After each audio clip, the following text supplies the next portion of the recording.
నమస్కారం ఘంటారావానికి స్వాగతం. ముందుగా ప్రధానాంశాలు. అహ్మదాబాద్ విమాన ప్రమాదంలో కీలక పరిణామం. శకలాల నుంచి డిజిటల్ వీడియో రికార్డు స్వాధీనం.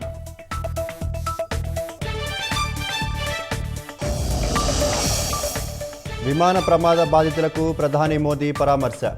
ఘటనపై ఉన్నత స్థాయి అధికారులతో సమీక్ష.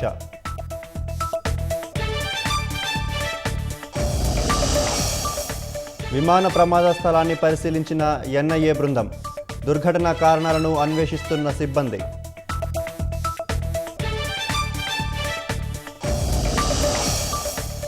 చివరి వరకు విజయ్ రూపానితోనే ఆయన లక్కీ నెంబర్ 1206 సంఖ్యతో అనూహ్యంగా ముగిసిన ఆఖరి ప్రయాణం. విశాఖలో యోగా డే వేడుకలకు కట్టుదిట్టమైన ఏర్పాట్లు. కమాండ్ కంట్రోల్తో అన్ని శాఖల సమన్వయం.